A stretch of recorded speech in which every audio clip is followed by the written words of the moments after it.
수많은 외국인 관광객들이 오고 가는 방콕 카오산 로드 앞, 이곳 왼쪽 경찰서 앞에는 관광객들 중 어느 누구도 거들떠보지도 않는 종과 무언가를 설명하는 안내판이 있다. 이것은 73년 전에 방콕에서 일어난 유혈 쿠데타 맨해튼호 사건에 대해서 설명하는 안내판이다. 위에 붙어있는 종은 해당 사건이 일어난 선박 맨해튼호에서 가져온 것이라고 하며 방콕에서 그 사건에 대해서 설명하는 유일한 유물과 안내판이라고 전해진다. 그렇다면 73년 전 방콕에서는 과연 무슨 일이 있었던 것일까? 사건은 왓 아루론이 멀리 보이는 이곳 라차워라딧 선착장에서 시작되었다.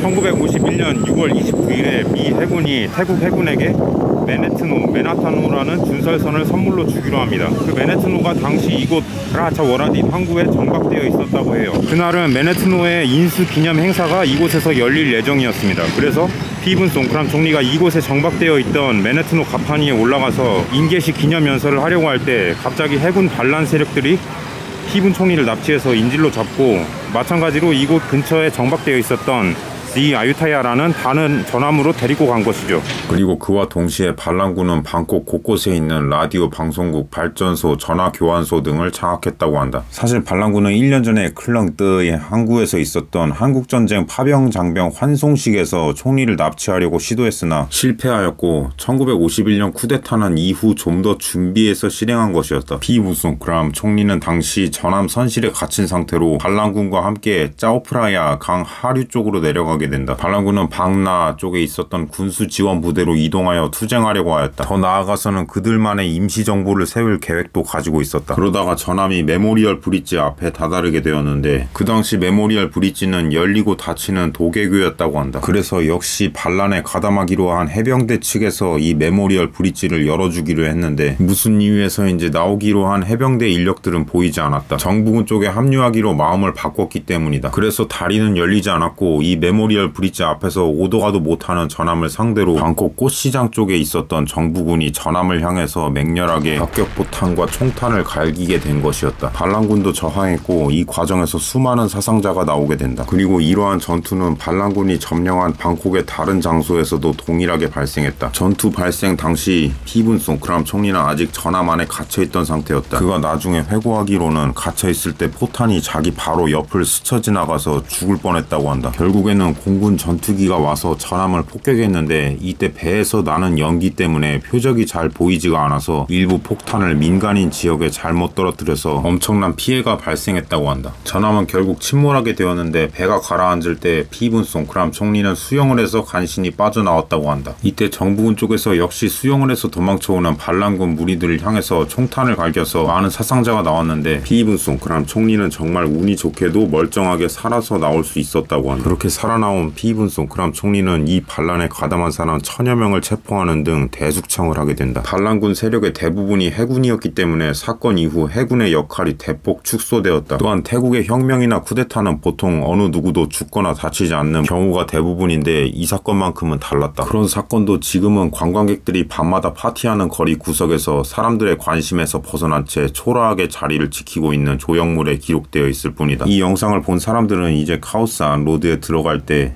이 조형물을 잠깐이나마 훑어보면서 많은 사람들에게서 잊혀진 이 사건을 잠깐이나마 생각하게 될 것이다.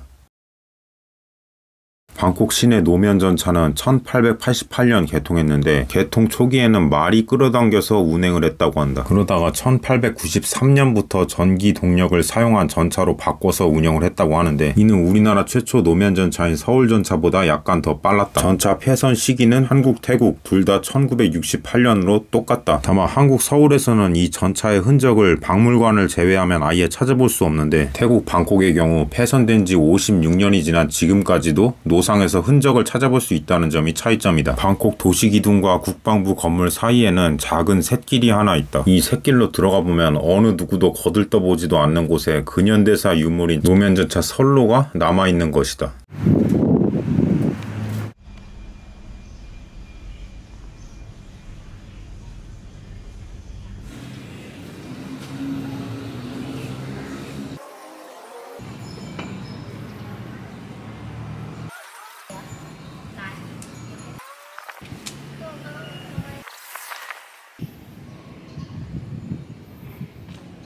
이게 제가 알기로는 방콕의 마지막으로 남아있는 노면전차의 흔적으로 알고 있어요.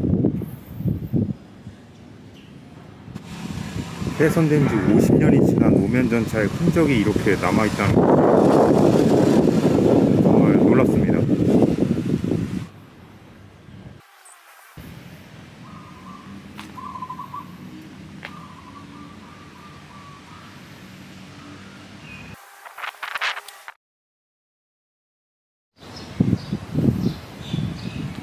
방콕 노면 전차의 흔적이 가장 최근까지 남겨져 있던 곳을 한 군데 더 가보기로 한다. 이곳은 차이나타운 근처의 어느 대로변이다.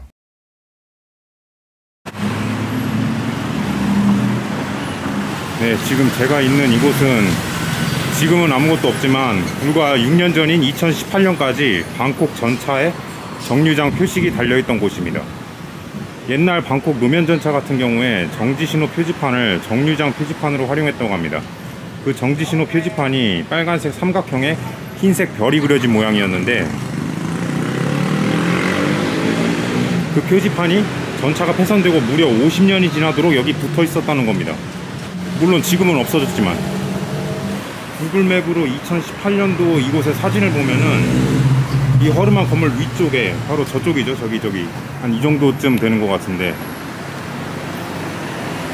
그쪽에 붙어있는 전차 정류장 표식을 확인할 수 있습니다. 2019년도부터 사라진 것도 구글맵을 보면 확인할 수 있어요. 저는 옛날부터 쓰던 오래된 물건을 버리는 것을 별로 안 좋아하는데 태국인들도 비슷한 성향을 가지고 있지 않나, 이런 생각이 듭니다.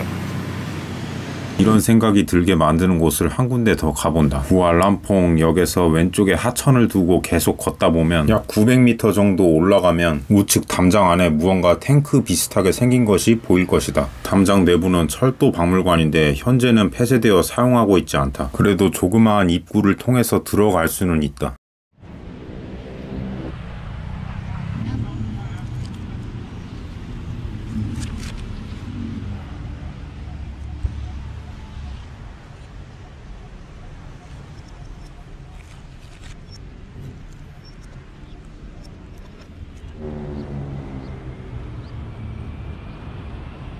지금 여기 있는 탱크 비슷하게 생긴 것은 영국군 장갑열차입니다.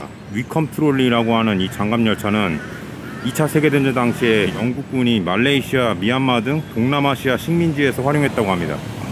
2차 세계대전이 끝난 이후에는 말레이시아에서 1960년까지 공산당 반란을 투벌하는 데 사용되었다고 해요. 저 위쪽에 보시면은 심지어 기관총까지 장착이 된 상태입니다. 저 기관총은 옛날 사진을 보면 저렇게 장갑열차와 깔맞춤해서 도색을 하지 않은 것으로 나오는데, 지금은 저기 저렇게 녹색으로 깔맞춤해서 색깔을 칠한 상태네요.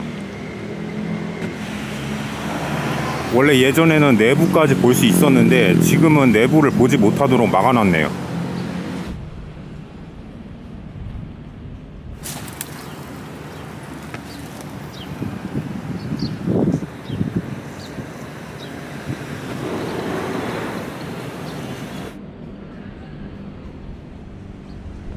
그런데 이게 어떻게 해서 방콕 이렇게 후미진 곳에 짱 박혀 있는 것인지 잘 모르겠네요. 저도 아까 이야기한 폐선된 지 50년이 지나도록 없어지지 않은 방콕 노면전차 정류장 사례에서도 알 수 있듯이 이런 식으로 태국 구석구석에 숨겨진 역사적 유물들이 아마 꽤 있지 않을까 하는 생각이 듭니다.